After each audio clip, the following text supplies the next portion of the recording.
Doppler but with appropriate setting. What is a situs? Any fluid which is outside the pouch of Douglas according to IOTA is a situs. If you have fluid behind the uterus, that's okay. But if you have fluid above the uterine fundus or anterior to the uterus, then that according to IOTA is a situs. How do you measure a lesion? Now this is also very important. You must measure a lesion in 3 orthogonal dimensions. For this, you need 2 images of the mass in 2 planes perpendicular to each other.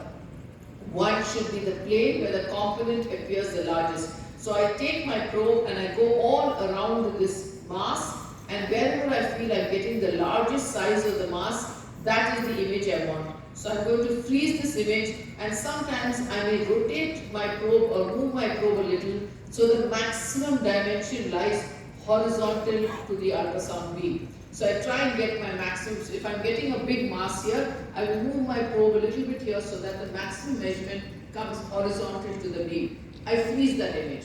The next image, I do 90-degree rotation and I get the second image. Now I have 2 images of this lesion in 2 planes that are perpendicular to each other because I moved 90 degrees. And how do we calculate the volume? We go across the screen on the largest image, perpendicular to it, and this is the third measurement.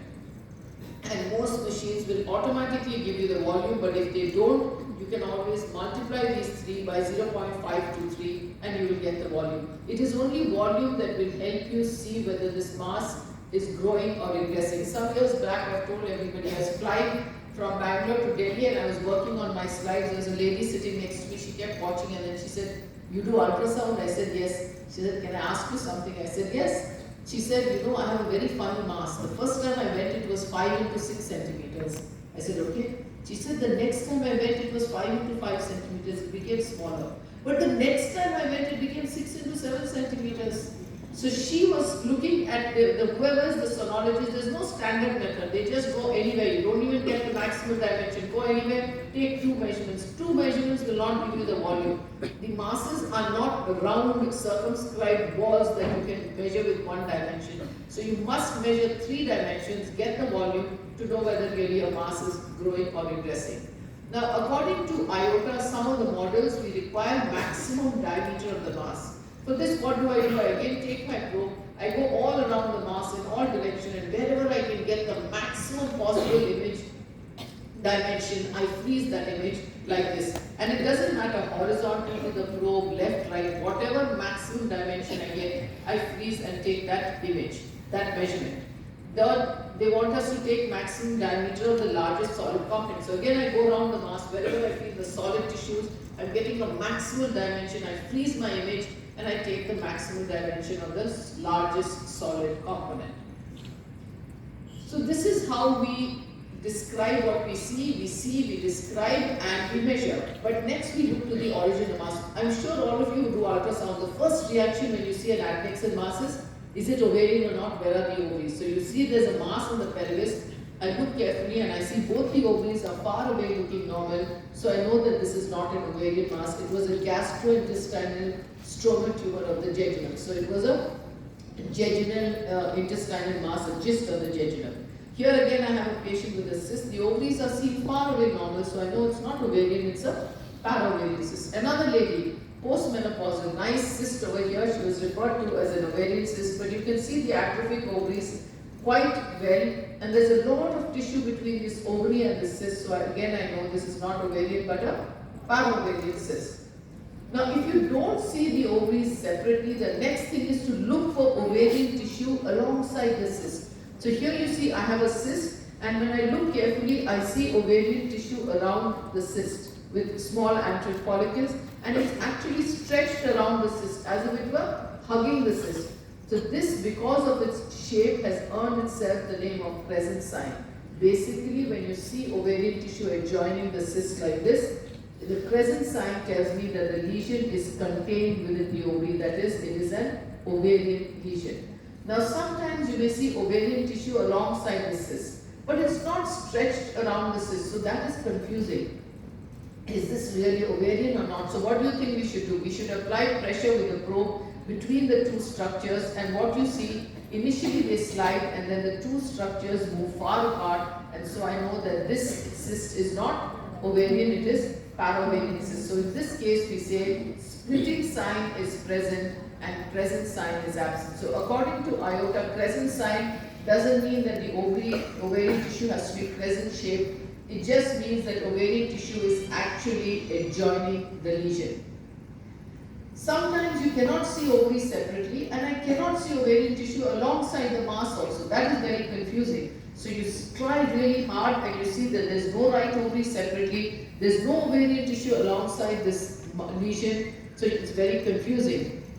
The opposite ovary is well seen. So the left ovary is seen normally, there is no right ovarian tissue. So you report right ovary is not seen separate from the mass and no ovarian tissue was seen alongside the mass, and this lesion has completely replaced the right ovary. So you say that this lesion therefore appears to be the right ovarian lesion that has completely replaced the ovary.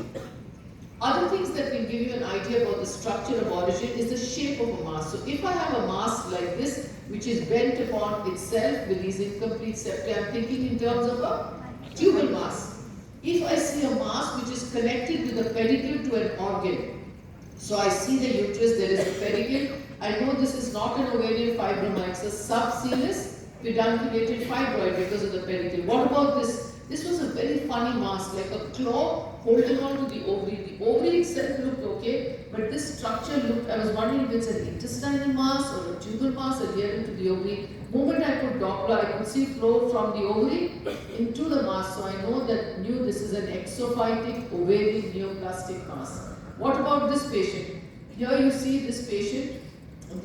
You're looking at the relationship to the structures. This patient was misdiagnosed for 12 months before she came to me.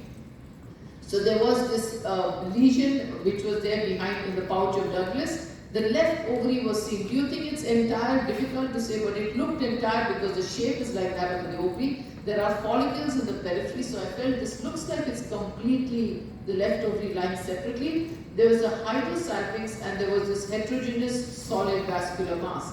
I kept looking around and suddenly I saw in one place this neoplastic tissue was protruding into the hydrosalpinx. So it was a, anybody? What could it be? Tubal, yeah. So it was a tubal malignancy because solid neoplastic tissue was protruding into the hydrosalpinx. It couldn't. So the main thing is not to get nervous, to first document all that you're seeing. I'm seeing this is the vascularity, I'm saying to what it is, it should be a secondary problem. First is to see and document with a cool mind. Then you see, oh, this solid tissue is coming in. It can't be anything else other than a fallopian tube malignancy. Moving on from origin is pattern recognition. You know what is pattern recognition? When we are little children, we are taught the difference between a cat and a dog. So little children, 1-year-old, 2-year-old, so cat has a round face, dog has a snout, and when you are a little kid, you look at the difference, okay, the tail of a cat is like this. So it takes time to realize, oh, probably a cat, this is a dog. But as an adult today, if I look at a cat, it will take me a fraction of a second to know this is a cat and a dog because I've seen so many cats and dogs before. So the earlier dogs and cats have left a memory in my brain which I can quickly retrieve. It's the same thing with ovarian masses. If I have seen 6 dysgerminomas, when I see the 7th dysgerminoma, I say, oh, this reminds me of the other 6 dysgerminomas. It may not be the same, but it will bring back memories of those previous dysgerminomas and able to identify. That is pattern recognition. And that is great in the hands of an expert. The problem is that it takes quite some time to become an expert. Nowadays, it is much better. In my days, I'm pretty old now, it used to be very tough because we didn't have any information, we didn't have literature, we didn't have videos and online that we could see. Today, there are so many videos, so much of material online that you can look at 10 dysgerminomas even if the patient has not come to you. So the learning curve has shortened.